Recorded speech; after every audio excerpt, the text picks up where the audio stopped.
Happy spring break. Welcome to our celebration of service. I'm Ron Barnes, and it's an honor to be your president. We have a thought for the day. Optimism is a huge asset. We can always use more of it, but optimism isn't a belief that things will automatically get better. It's a conviction that we can make things better. Melinda Gates. We have a reflection today. Sandy Keller is going to give our reflection. And again, she was the first, less than 4 seconds after I put the cue out that I needed help for a reflector, she was right on it. So thank you, Sandy, for doing it today.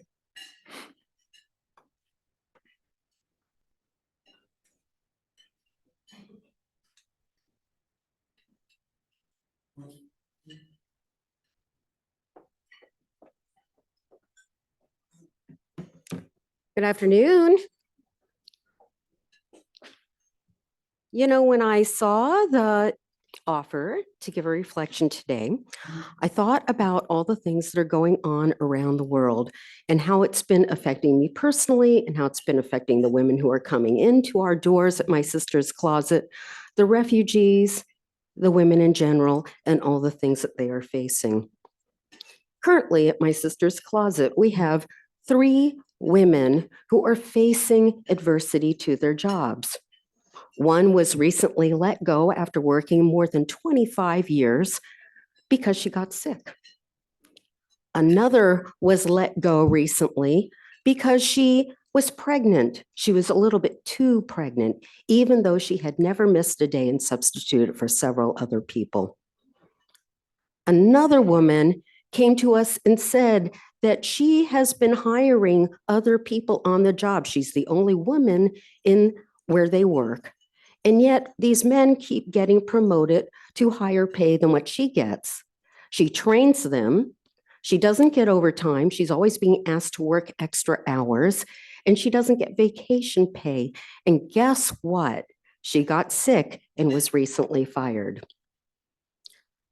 There are so many things about women's rights around the world right now that we are concerned about. We're concerned about our reproductive ability. We're concerned about where we get to vote and how we are categorized according to the way that where we live and what we look like.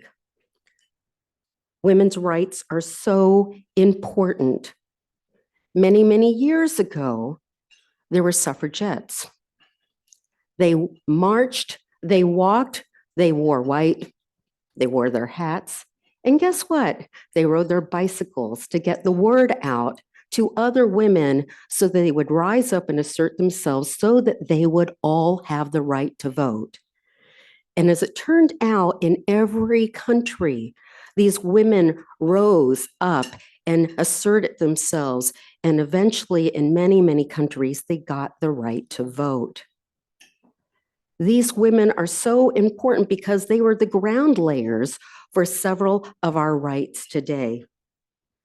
There are still several things that we are worried about, but these women stood up for the right to be free of violence and discrimination, to enjoy a standard of physical and mental health, to be educated, to own property, to earn an equal wage. But our integrity in the job site and our ability to work free of fear, free of sexual harassment, free of any kind of other pressure is still being challenged. We're hoping that you will join us at my sister's closet this September or October when we have an event where we will be showcasing, hopefully, a point of interest in Bloomington. We will be creating a bike rack called the Suffragette Bike Project. It will be a functional bike rack, but above this bike rack will be an artistic pair of women's high heels. And in the middle of this bike rack and these high heels suspended will be a copper relief of a very iconic picture of 100 years ago of these suffragettes who got out the word to vote on their bikes. And we're hoping that when we make this announcement, you will all show up and be there and say that you care about women's rights and the right to vote.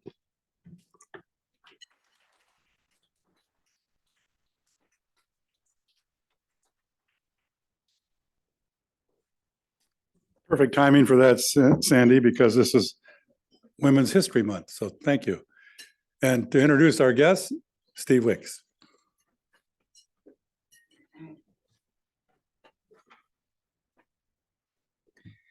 We have three guests here in person. Ann Bright, guest of Jim Bright. If you could go ahead and stand when you're.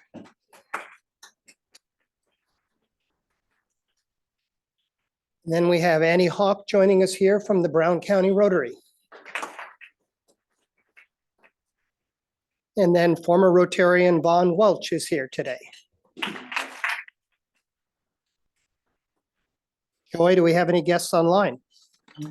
Yes, Steve, we do. We have a distinguished group of Rotarians, and we have also Megan Gearhart joining us from France. Everybody wave at Megan. Thanks.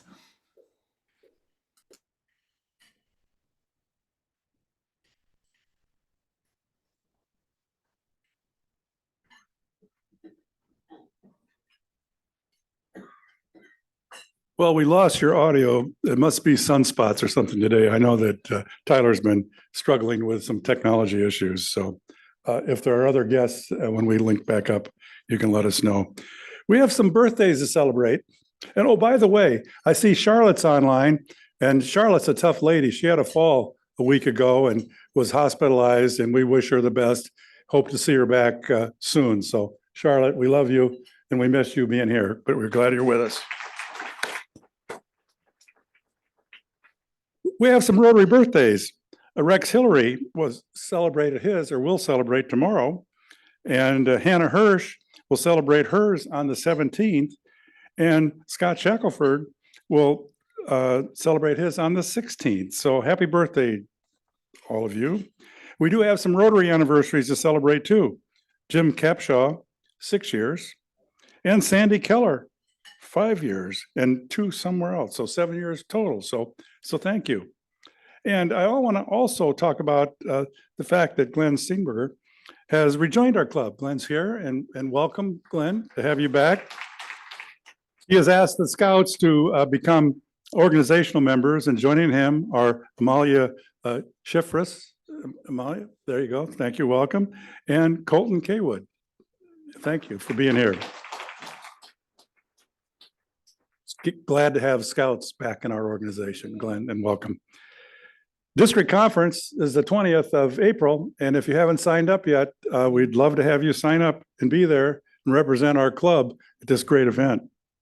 Now for Happy Dollars. Rumor has it with spring break, a lot of people are happy to be here and enjoying the great weather. And thank you. I'm happy for 2 reasons. One is the Taste of Art is happening. I put these little flyers on your table. That's the Rotary at Brown County Rotary is doing it. We have some excellent art this year.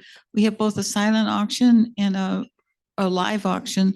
So we invite you all to come over and really partake. It's the 23rd on Saturday. The other thing I put on tables is, this is a little bit further out, but these are little magnets you can put on your refrigerator or your lamp, anything metallic. And this is about the Chamberfest Brown County coming August 18th through the 24th in Nashville. Great performers, great churches. We have that we do the performances in, people from the Chicago Symphony coming and people from various places around the United States, as well as some great IU professors. So it's an amazing 7-day festival. So browncounty.com will give you the whole lineup and all the details. thanks, Ann.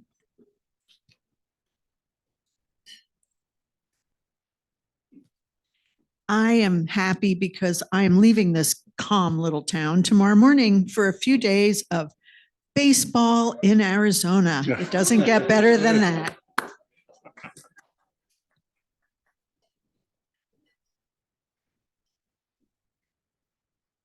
All right, well, thank you for your happiness. We have an exciting program today, and it's really an honor for me to introduce our program. James Wright, Chief Master Sergeant enlisted for active duty in the Air Force back in June of 1987, where he served his initial term as a C-141B aircraft loadmaster stationed at Norton Air Force Base in San Bernardino, California. In 1991, he deployed to Saudi Arabia in support of Desert Storm. When Chief Wright returned from deployment, he left the military to pursue personal interests as a civilian. However, he decided to re-enlist in the Army Air Force Reserves in 2008 as a healthcare management technician. He was stationed at the 45th Aeromedical Evacuation Squadron in MacDill Air Force Base in Tampa. In August 2012, Chief Wright was recruited to fill the role of Unit Development Manager and Medical Readiness, NCOIC. Okay, love the military and their acronyms, for the 927th Aeromedical Staging Squadron at MacDill Air Force Base. He filled his role until he transferred to Indiana Air National Guard in August of 2013. While stationed at the 181st Intelligence Wing in Terre Haute, Chief Wright held positions in medical group services and the military personnel flight. In 2020, Chief Wright was transferred to Joint Force Headquarters in Indianapolis, Indiana, where he is the senior enlisted leader overseeing administrative actions for the enlisted members of the Indiana National Guard. What a career, and welcome, James.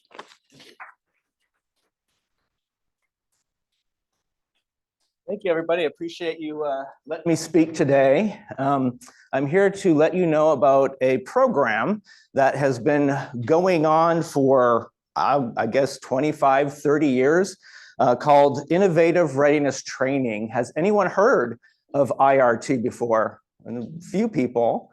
Well, last summer in June, the first IRT mission came to Terre Haute. The Terre Haute South Rotary applied for this mission. It got picked up, and it was a medical mission that provided no-cost dental, healthcare, and vision to the underserved population. So right now, I am traveling around Southern Indiana, briefing all the Rotaries to see if we can get people on board for the fiscal year 25 mission that we are working to put together. Right now, we have, I believe, 5 or 6 locations that have signed on. Bloomington is one of those locations, and I know that the Rotary that is Brian Haynes is the president would love to have as much support from all of the Rotaries in Bloomington. So I wanted to come here and let you guys know a little bit about the program. Also with this, I don't like to just, read off of a PowerPoint. So if anybody has questions, please feel free to ask questions as we go. I don't mind at all. So I know that when I'm kind of ADD. So if I have a question in my head while I'm watching a presentation, that's all I can think about. So then I don't hear anything else. So please feel free to ask questions. But so a little, actually, before we go into the slides, could you pull up the website, the irt.defense.gov? I want to show you a little video so you can get a visual of what IRT is.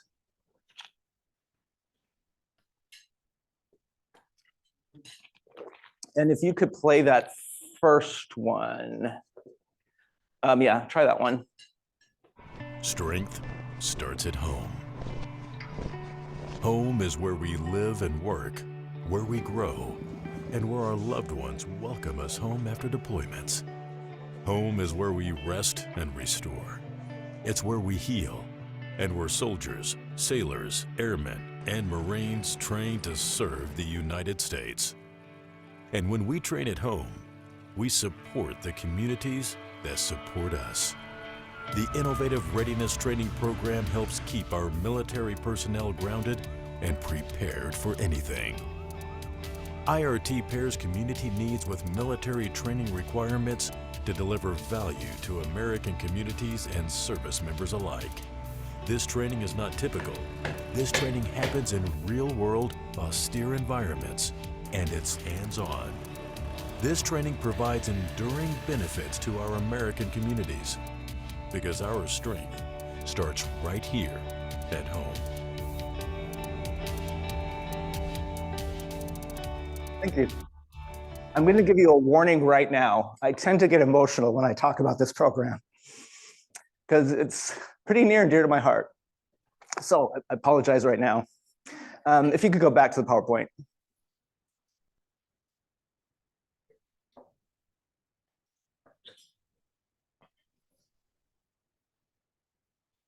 So this is a program that's actually run by the Office of the Secretary of Defense, the Department of Defense, and it involves all branches of service, all components. So Air Force, Navy, Army, active duty, Guard, Reserve, we all work together to support this program. And it's really important because when we deploy now, we deploy as joint forces.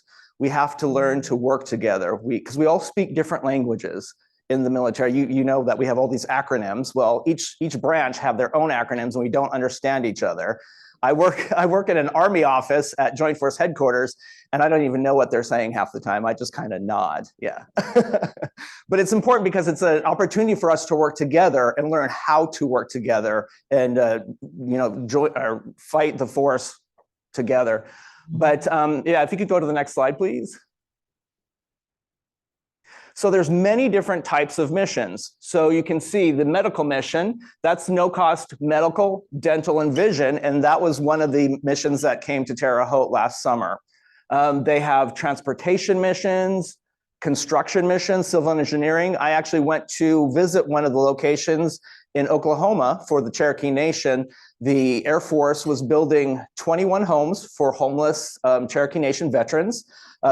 Someone donated the land and they came and they, leveled everything. They put in the infrastructure, the roads, and they're building homes for these homeless veterans. And it's a 3-year project. So it's pretty neat. Emergency planning. Next slide, please. Cybersecurity, aerial spraying, civil affairs, diving. Basically, if there is a need that the community has, there's probably a training opportunity for the military. And the important thing about IRT and the reason why the program exists is because it is an opportunity for military to get real world training. Whenever we train and we have exercises, we simulate everything, which doesn't really allow you to critically think and problem solve. So this is a great opportunity for us to actually train in a real world environment with people, but while serving our communities as well. Next slide, please. So why is it important? Again, it provides that hands-on training that promotes mission readiness. And it allows us to think critically and problem solve complex problems. And I'll give you an example. The first time I ever went on a IRT mission, I'd never heard of it before, but the National Guard had sent out an email nationwide, asking for a services person who had a government purchase card. And I was dumb enough to raise my hand. And so I said, okay, what is this for? And they said, there's a mission in Hawaii. I go, dang, okay. We need someone with the government purchase card because the member who was going to purchase the food and be in charge of all the services members that are cooking for this exercise had to pull out at the last minute. And without that government purchase card, that mission was not going to happen. So I said, okay, I'll do it. When do I leave? And they said 3 days. So I got everything together, packed, didn't know what I was getting into, flew to Hawaii. When I got to Hawaii, they sent me to this remote island called Molokai. And I go, okay, what now? Where are we bedding down? Where are we feeding? So they took me to this armory, which had a kitchen, and said, this is where you guys are going to feed. And I said, well, where's my vendor? Where do I buy my food and everything like that? They said, you figure it out. And you're feeding people in 2 hours. So I'm like, okay, great.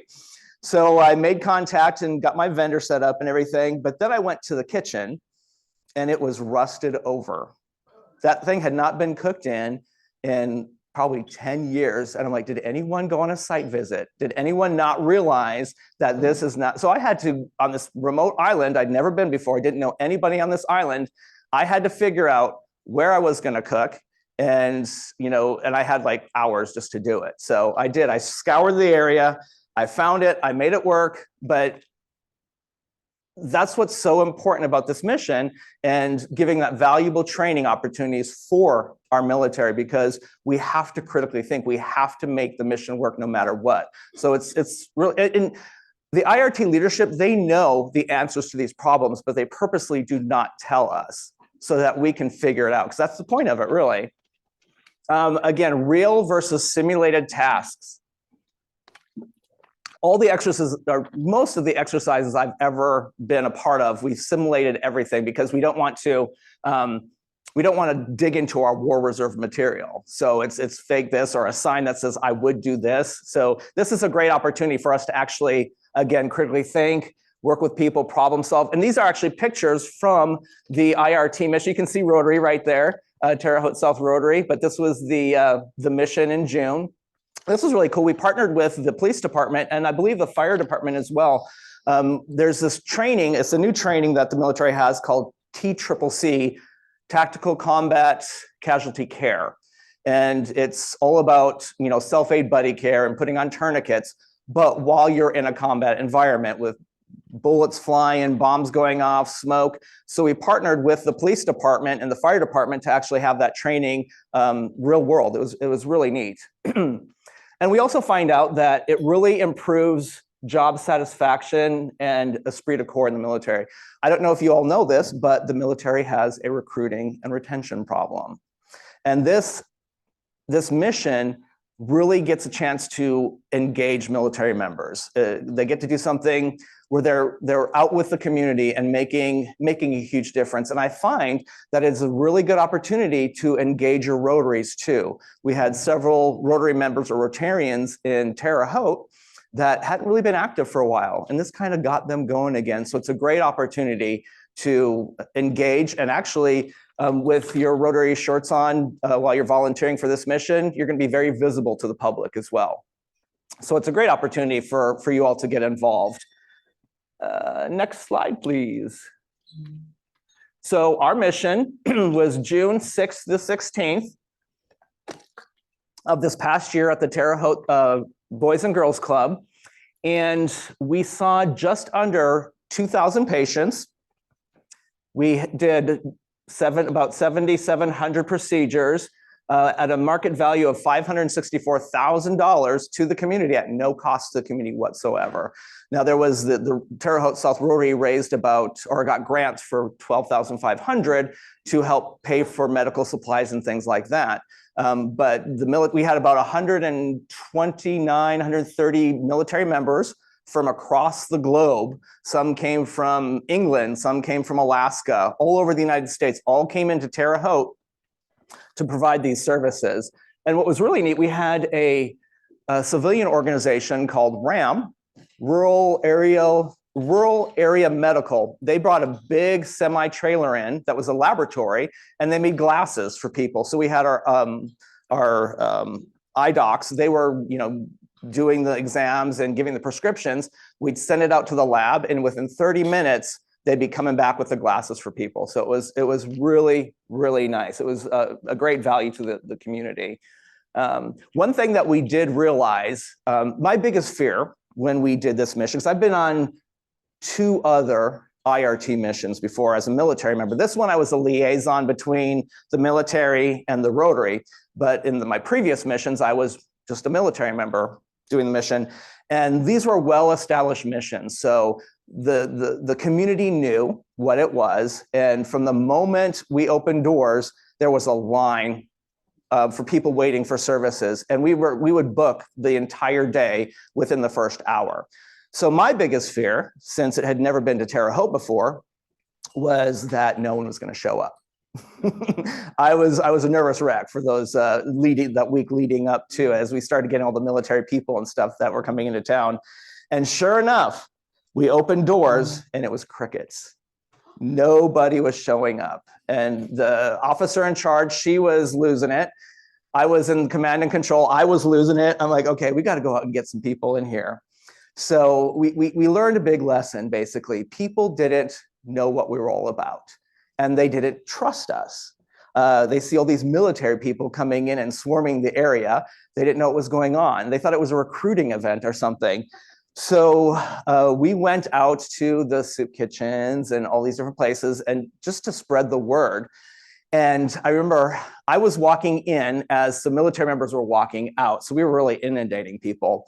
But I went up and there was a gentleman with his 3 kids sitting at the table and they were eating. And I came up to him and he wouldn't even look me in the eyes. He said, "Go away, I don't want to talk to you." And I said, what's going on? He says, "I don't want to talk to you." So I kneeled down, and this is where I'm going to lose it. I kneeled down next to his table and I said, "Do you know about the services that we're providing at the Boys and Girls Club? They're medical, dental, vision services." And he's like, "I don't want my kids to be recruited. I don't want my kids to go to war. I don't want my kids killed or injured." And I said, "It's not about that." I said, "There's not going to be recruiters there." He says, "Well, what are you going to do with our information?" I said, "First of all, don't give us your real information. I don't care. We're not going to ask. We'll ask for your address, but give us a fake address. You don't have to show your ID. You don't have to have insurance. We don't report anything to insurance or Social Security. We don't do anything with that information." I said, "The only reason we would need your real address is if we could not make glasses for you because it was something with your prescription, then we would have to mail them to you. Otherwise, don't give us your real name. Don't worry about it." And then that's when his daughter said, "Daddy, I need glasses." So I just broke down. I broke down. And sure enough, they came and she got her glasses, and actually the other 2 kids got glasses as well. So it was really touching, and it means so much to me. You should see the people that come to the dentist there. The 2 biggest services are vision and dental, but we have a lot of people that will come in and get extractions. And they've been dealing with pain for years and years and years. And they come out of the dental area, mouth filled with gauze, blood all over their face, but they're just smiling, grinning ear to ear because they know they're not going to be in pain anymore. And they're just thanking us. And they come back bringing baked goods and all these other things because they're just so thankful. And it's just a real blessing to be able to help people, especially when they don't have the ability to have health insurance or get the coverage that they need. So it's just a wonderful feeling to help the community like that. Next slide, please. So this right here is the wing commander at the 181st Intelligence Wing in Terre Haute, Colonel Gode. These are actually some of our partners from Slovakia. There's a partnership program with the National Guard. Each state has partners overseas. Indiana has Slovakia and Niger. So they came and visited, and they were so impressed with the IRT program, they're wanting to bring it to Slovakia as well. Unfortunately, IRT is only for the United States, but I'm looking at going over there to help them set up the infrastructure for an IRT-like program there. So that was really neat. This is such a great opportunity to work with people from other countries as well. But when is this happening? Our next one is summer of 2025. We are requesting the last 2 weeks of June in 2025. Now, we have to submit our application by September 30th. And then December timeframe is when we will find out if it gets picked up. There'll be a lot of applications. I think last year, when we had submit ours for that mission, there was probably about 125 applications that came in, and they picked 30. Ours was one of them, but I happen to know people up in DC that run this program. So I called them and said, "Hey, my application is in, make sure you pull that." So hopefully that will work for us on this one too. But we are looking at 6 different locations: Terre Haute, Bloomington, Vincennes, Dubois County, Columbus, and Evansville. Evansville is still on the table. I think we have them. I think they're going to be coming on. And Terre Haute has finally confirmed again. They were having a little trouble getting enough people to help run that section, but it looks like everyone is going to be on board. I just went to Vincennes a couple weeks ago and looked at their locations. They were solid locations, so those are awesome. I know Brian Hain, he has a couple locations here in Bloomington picked out. I'm supposed to go to Columbus when I get back from spring break next week. to go check out their locations as well. So we're looking forward to a really solid mission here in 2025, as long as they pick it up. Next slide, please. And actually, that was a kind of a quick briefing on the innovative readiness training. So I open it up to questions. Please ask lots of questions. Yes. Yep. So you talked about training in real life situations. Mhm. What skills will the folks that are getting training, say in this Terre Haute situation, what will they take? Where will they take it, and how will it help them in the future? Well, there's with every job in the Air Force, we call it an AFSC. In the Army, it's an MOS, but every job has their own training requirements. With medical, it's all the critical care, things like that. And then one of the big training items was that TCCC, the Tactical Combat Casualty Care. That is for the deployed environment. So when you are in a combat situation, you know how to do like self-aid buddy care. Basically, if someone's hurt, even if you're not a medic, you know how to put on a tourniquet or stop the bleeding and get them out of harm's way. But there's a lot of different AFSC or Air Force job training that's required for each, whether you're a medic, nurse, doc, dentist, optometrist. And then there's also a lot of other supporting jobs that help with the IRT, like I was services, so people that do the feeding, people that do morale, welfare, and recreation, personnelists who are responsible for accountability and things like that. There's chaplains, social workers for mental health counseling and things like that. They all have different training that they're required to accomplish every year. And then on top of that job training, there's also readiness training, which everyone has to do before they deploy. Like when they're within 6 months of their deployment window, they have to complete this training to prepare them for where they're going. So that's it. They'll use that in those situations. I think we have a question here, and then we'll go over here. Yes. I'm really impressed with your ability to do extractions that's so important to people's health and their presentation of themselves so that they're considered acceptable to other people. Is there follow-up care after you leave so they are also fitted with dentures? We do have a lot of resources that come in, organizations around the community, and each location will reach out to their organizations to have people there to refer people for follow-on care as well. And I know, especially our optometrists, they caught several pretty major health issues that they referred people because we couldn't handle it at the IRT location. So they referred them locally. But we have docs at each location, the civilian doctors that will be responsible for overseeing to make sure that everyone is practicing within their license and things. And between that doc and the other organizations, yes, they do refer people out. And there'll be people there probably helping them sign up for Medicaid or other options for insurance as well. Very good question. I apologize if I missed this. How long has this IRT program been going on? And can you share some nationwide great successes, things that we might recognize and say, oh, I didn't know the military did that? I believe it's been going on for about 25 or 30 years. And actually, they partner with the Boy Scouts and the Girl Scouts. And I know there's several locations where they have gone and built facilities for the Boy Scouts and the Girl Scouts as well. But yeah, again, there's so many different types of missions, from civil engineering where they're building homes. They have a new mission, cyber security. So they will come and test. I'm not exactly sure how it works, but they test out cyber systems for different organizations to see if they can be broken into and provide them with ways of strengthening their systems. Like I said, basically, if there is a need that the community has, even if there's never been an IRT mission like that before, that doesn't mean they won't do it. So I encourage anybody, if you know of something that your community needs, you can always contact me, and it could be a possible IRT mission. As long as there's a training need that the military has, they may pick that up. So I'm all about, coming up with new missions. Yes, we have a question. Charlotte, we got one online for you. Oh, yeah.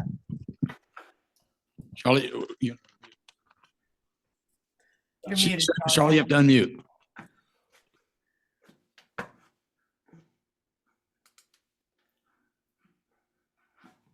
We'll Hang on. let Ron ask a question and then we'll come back to you, Charlotte, when you get unmuted.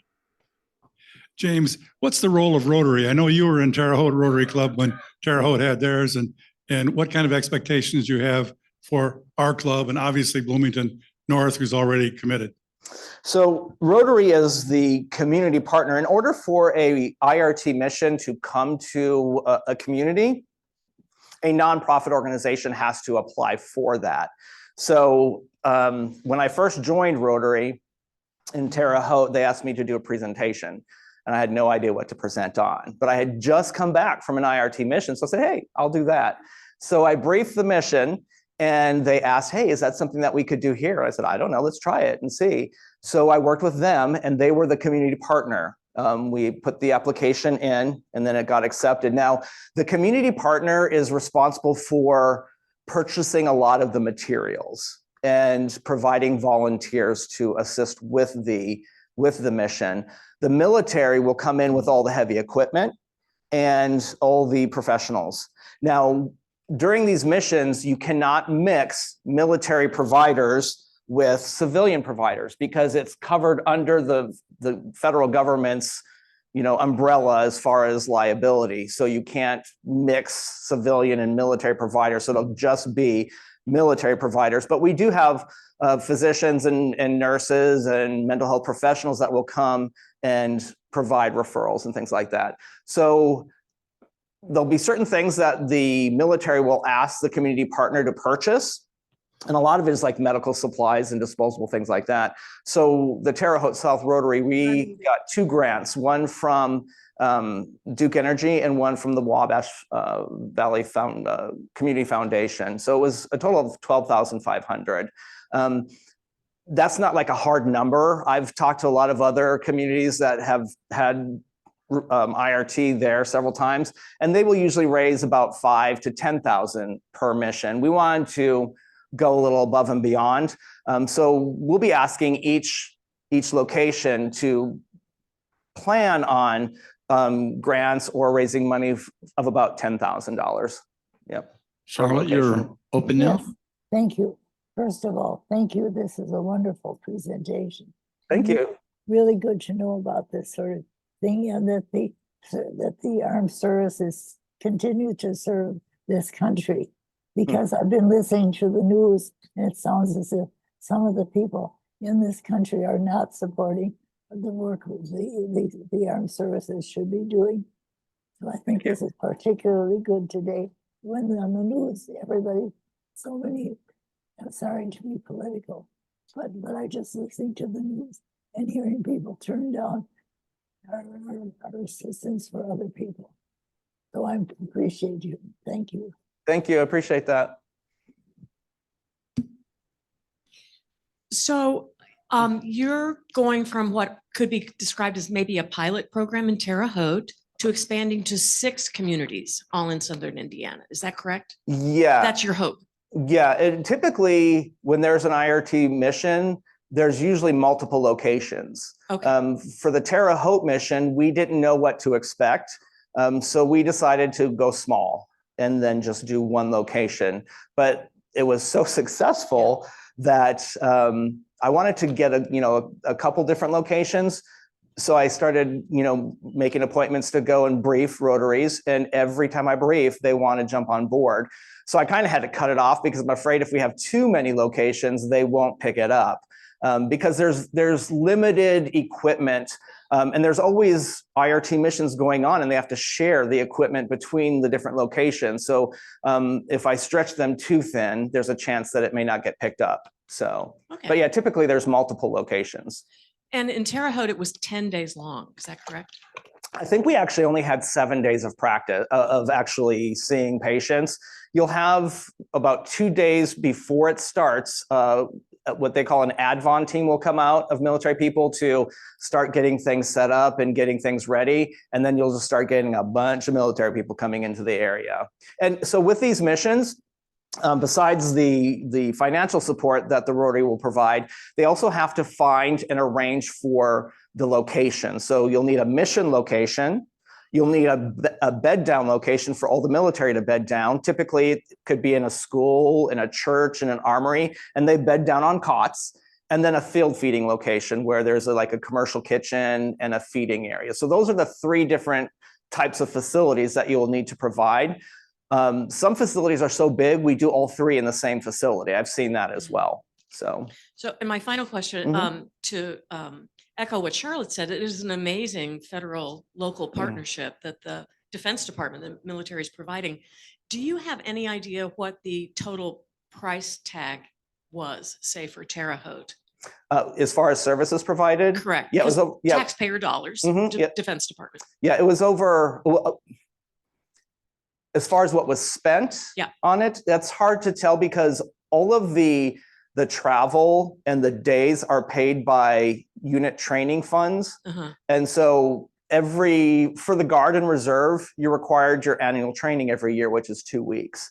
So they would spend that regardless. And so they're spending that at this IRT mission. So it's hard to say because you have so many different people at the same location, different ranks, but it's actually a very inexpensive exercise for the military because you're not paying for hotels. You're not paying per diem for food and other incidentals because the food is being supplied and cooked on site by the military services members. So it's actually a fairly inexpensive annual training. And I will say the Air Force is very different from the Army because typically the Air Force does not sleep on cots. We like to go to the Hilton. And actually, this was kind of a problem for this last IRT in Terre Haute because there was a lot of local people from the 181st Intelligence Wing that were supporting that mission. And it was just too tempting to go home at night because they didn't want to sleep in cots. And the leadership in DC was very upset about that because they are supposed to be in a contingency environment sleeping on cots. And the colonel, the commander of the med group's like, nope, I'm going to let them go home if they want to. And it's like, Air Force. Next question. Can you tell us what motivated you to re-enlist after you went back to being a civilian? I actually really missed the culture of the military. I was out for 17 years and I did a lot of interesting things in that time. I used to be an entertainer, actually. So I traveled the world dancing and singing. Who knew that someone in the military would do that? And I actually got my start because of the military. But to answer your question, it was just missing that camaraderie and that culture of the military. No matter where you go, if you meet somebody that's in the military, you have an instant connection to them immediately. And we just support each other. And that's really what brought me back to it. Yeah. James, quick question. What do you do to get the word out? As in, like, reaching out to HealthNet and Community Family Resources Department, other places that would be in a city that would really get the word out to the right populations? Well, and that's something that we learned with the Terre Haute mission. We did a lot of advertising in, radio, print, TV, and that was not the way to go. It wasn't. So what we decided is for the next mission is just reaching out to all those organizations and letting them know, the social services organizations in the community, letting them know what it is, and even just arranging for them to bus people in for services. I think that's going to be the best route, basically. And that's one thing that I was so impressed with the Terre Haute South Rotary, and I know it's with you all as well. They were so connected in the community. When once the mission gets picked up, there's 3 meetings with the military. There's the initial planning meeting, the midterm, and the final meeting. And these are 3-day planning meetings where the Rotary comes in with the military, and there's certain things that have to be done. And the military be like asking, we need this, this, and this. And as they were asking, and I'd look over at my Rotary people, and they were texting. And by the time they finished their sentence, they said, we got it done. The Union Hospital's taking care of that. So it's the Rotary that's going to take care of all those connections. James, I wanted to thank you for what you do and for being here to tell us about it today. I don't have a question, but I do have a statement, which was I heard your presentation at the district conference last year and learned about your your plans for Terre Haute. And I wanted to point out to everybody here in the audience that it's at the district conference that where we learn about the great efforts that other Rotary clubs are engaging in and how to be better. So thank you. Thank you. Yeah, I was just going to ask you about communication. You said day one, your worst fears, nobody was at the front door, but you went from 0 to 2,000 in a week. Yes. How did you do that? Well, you know what? It was just that first day of going out and making that connection. And when people started coming in, then word spread like crazy. And when people found out that there was no catch, there's absolutely no catch to this. There's no recruiters there. We're not asking for any money. We're not asking for IDs. We're not asking for insurance. We're not reporting it to anybody. They just had to gain our trust and realize that we're just there to provide no-cost dental, vision, and healthcare to the community. And then they just started coming like crazy. Yep.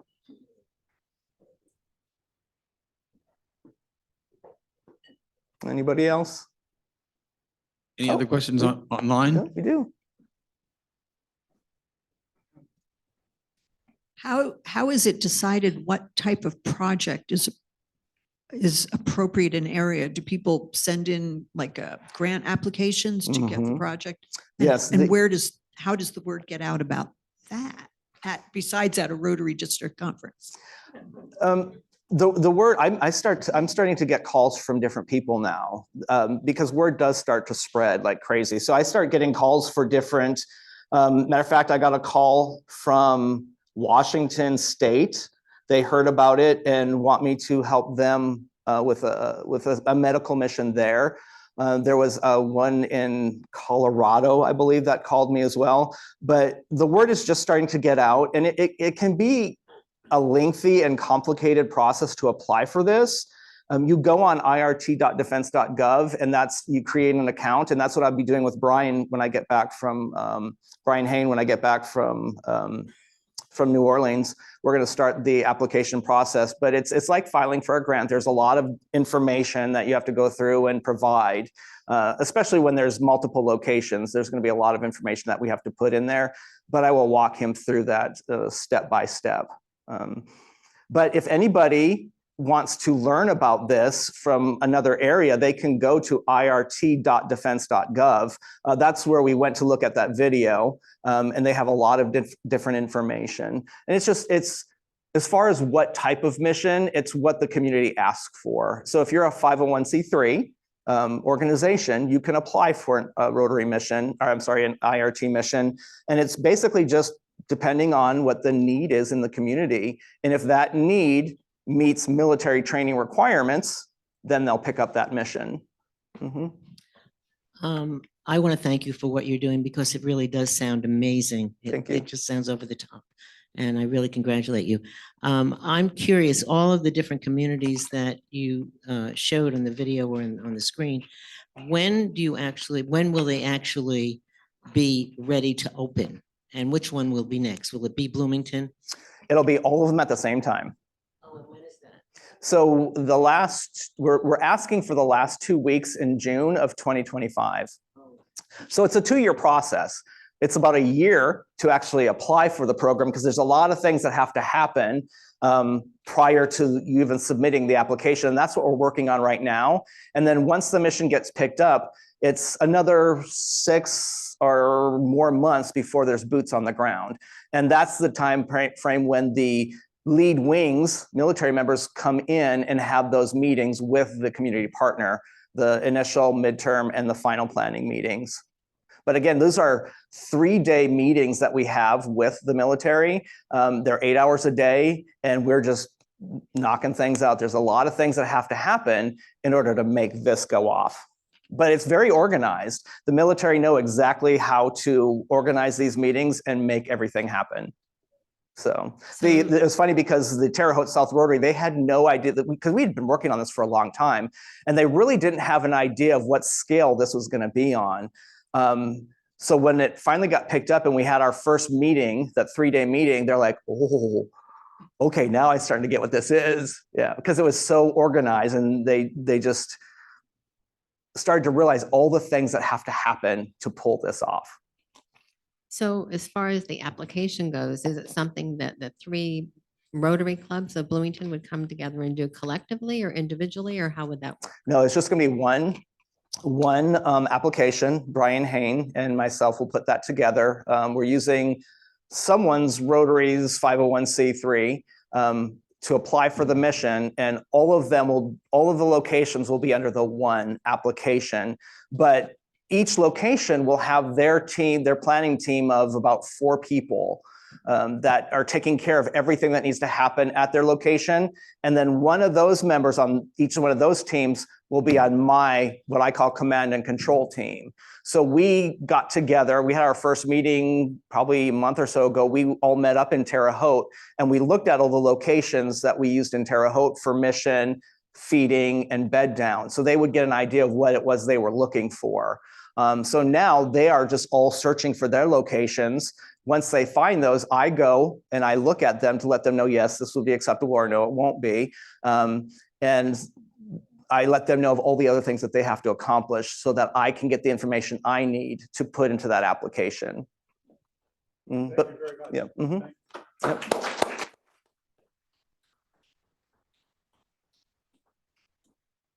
Art, I'm sure James will stick around afterwards and can answer your question for you, Art. And James, thank you for all you do. And I failed to mention that James is a member of the Bloomington North Rotary Club. And so he has Brian Hain by the ear on this. And again, Brian is asking, because their bandwidth isn't quite as big as our bandwidth on something like this, he's asking that we also assist. And this will be something we'll bring up at our board meeting to see if we can follow through and help with this great project. But thank you for your service, and thank you for what you're doing in this IRT situation. We will make a donation to the Sycamore Land Trust in honor of your presentation today. So we appreciate you being here and sharing a fabulous story. Again, there's people that make this meeting work. I just want to acknowledge our greeter, Art Olmich, back there. Introductions, Steve Wick. Zoom host, Joy Harder. Reflections, Sandy Keller. Reporter, which is a tough job, Marilyn Wood. Camera and mic operator running around, Michael Shermis. And obviously, Tyler Martin Nichols for his work, jumping over all of the technical hurdles of the day. So if there's anybody brought preparation H with them, he may be able to use it. Our next meeting will be on March 19th. We'll be here in the Frangipani room, and another Wright, our own David Wright, will be bringing imaginations to life through the art of puppetry. So that ought to be a great presentation. So if you please stand and join me in the 4-way test of the things we think, say, or do. First, is it the truth? Second, the fair to all concerned. Third, will it build goodwill and better friendships? Fourth, will it be beneficial to all concerned? And fifth, is it fun?